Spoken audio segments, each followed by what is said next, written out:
বিশেষ করে ওনাকে যখন এসএসএফ এর নিরাপত্তা দেওয়ার সিদ্ধান্ত হয়েছে, তখন আমি যদিও নিশ্চিত নই এই নিরাপত্তা সিদ্ধান্তটা কেন নিয়েছে, আমি হুম বিট কনফিউজ যে হুম তার কি আসলে এই ধরনের কোনো থ্রেট থাকার কথা আছে কিনা। কিন্তু যখনই এসেছে হবে তখন আসলে কত একদম প্রেসক্রাইব মেজার্স আছে, আশপাশে কে থাকতে পারবে কেউ থাকতে পারবে না, কি পরিস্থিতি, এগুলো কতগুলো একদম স্পেসিফিক হিসাব আছে, সেটার ধারাবাহিকতা হিসেবে এটা করা হচ্ছে। এবং আমি আপনার সাথে একমত যে এখানে সাধারণ রোগীদের সমস্যা হচ্ছে, কোনো সন্দেহ নাই। ওই হসপিটালে আরো রোগীরা আছে, এটা কোনোভাবেই কোনো ভালো কিছু না।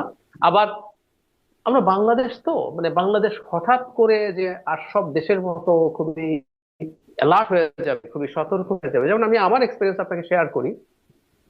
বিশেষ করে সার্জারি পেশেন্টদের তো মানে ইনফেকশনের ঝুঁকি থাকে হুম সবসময়।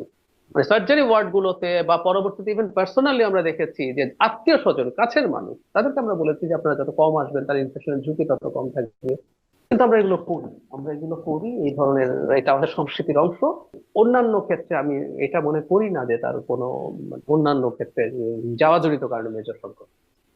জি, ডাক্তার জাহিদুর রহমান, আপনাকে অনেক ধন্যবাদ। মানে আর একটা কথা একটু প্রশাসন বলে সবাই তো রাখি, খুব দায়িত্বশীল। এটা জি। একটু বলে রাখা ভালো, সেটা হচ্ছে ধরুন প্রধান উপদেষ্টা গেলেন না, উনি যদি না যান দেখা যাবে এটা নিয়েও এক ধরনের কথাবার্তা তৈরি হতে পারে, এগুলো সবই হিসাব করতে হয়। মানে হুম তখন বলবো তার কি বিএনপির প্রতি বিরাগ আছে কিনা, আর এইরকম একজন নেত্রীর এই খারাপ অবস্থা উনি দেখতে যাননি, তো উনিও একটু বিপদেই আছেন নিশ্চয়ই। মানে হুম। আমি ইউনূসের কথা বলছি।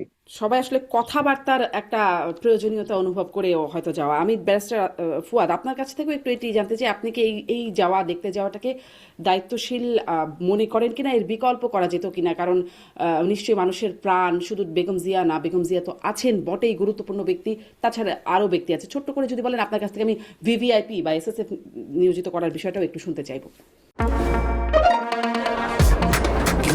শুধুমাত্র সিটি ব্যাংকে অ্যাকাউন্ট থাকলেই করতে পারবেন গুগল পে, তাই অ্যাকাউন্ট খুলুন আজই। ধন্যবাদ। প্রথম কথা হচ্ছে যে অন্যদের সবার মতোই আমরা সবাই বেগম জিয়ার আরোগ্য কামনা করছি, দোয়া করছি যেন উনি দ্রুত সুস্থ হয়ে পরিবারের কাছে, দেশের মানুষের কাছে ফিরে আসেন। দ্বিতীয় কথা হচ্ছে যে জাহিদ ভাই যেটা বলেছেন যে কালচারালি একটা রিয়েলিটি আছে আর কি। আমরা যারা লম্বা সময় দেশের বাইরে ছিলাম, আপনার হাসপাতালে ওইখানকার জায়গাতেও আমরা দেখেছি আর কি, যে আমরা যখন এশিয়ানরা হাসপাতালে ভর্তি হইতাম অথবা আমাদের হুম পরিচিত জনরা ভর্তি হইতো, পুরো হাসপাতাল ম্যানেজমেন্ট বিরক্ত হয়ে যাইত। কারণ আমাদের এত আত্মীয় স্বজন যায়, প্রতিদিন রাত ভিজিটিং আওয়ার মানে না, রান্না করা খাবার দাবার নিয়ে যায়, এক একজন এক এক রকম করে গল্প গুজব সবাই মিলে পুরো কেবিনটাকে একটা সোশ্যালাইজেশনের যাওয়ার জায়গা বানায় দেয় আর কি। ওয়ার্ড টোয়ার্ড যেগুলো থাকে, ডক্টরস এর যে হাইজিন রুল টুল আছে এগুলো মানে না। তো ওই ওই রিয়ালিটিতে আসলে তো আমরা বাস করি না আর কি। আমরা, আমাদের একটা কালচারাল ফ্যামিলি ইস্যু আছে। আমি সরকারি হাসপাতালে রান্না করে খাইতেও দেখছি। আপনার ওই যে হিটার নিয়ে আসছে, হিটার নিয়ে এসে বাজারঘাট করে টোরে গ্রাম থেকে লোকজন আসছে, সবাই মিলে রান্না বান্না করে খাচ্ছে। জাহিদ ভাই কিন্তু যেহেতু কিন্তু ইনি তো ডাক্তারি বেগম পড়েছে। খালেদা জিয়া, দেখেছি। হ্যাঁ, ব্যারিস্টার ফুয়াদ, যাচ্ছেন তিন বাহিনীর প্রধান, যাচ্ছেন প্রধান উপদেষ্টা ডাক্তার শফিকুর রহমান, তিনি নিজেও ডাক্তার, আরো যারা না হয় ছোট নেতাদের কথা, অনেকের কথা বাদই দিলাম, ইনারা যে যাচ্ছেন, আপা আমরা তারা তো দায়িত্বশীল। যাই, বাংলাদেশে যখন আগুনে পুড়ে যায় না, হুম হুম আমরা তখন দলে দলে শত শত বার্ন জি, ইউনিটে গিয়ে একদম। ওই পুরো আধা মরা লাশটা যেটা মোড়ানো থাকে কাগজে ওটা দেখে আসি। এখন আমরা সেই সোনার বাংলায় বাস করি, আমরা সেরকম একটা জাতি।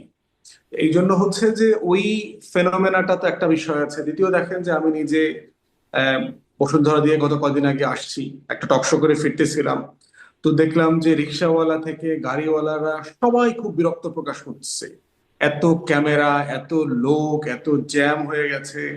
আমি পার্সোনালি জানি দুই একজন রোগী হাসপাতাল ট্রাস্ট চেঞ্জ করে ফেলছে, হুম কারণ আসা যাওয়া মিলায় আপনার টোটাল ম্যানেজমেন্ট অপারেশনে হচ্ছে, বাধাগ্রস্ত হচ্ছে।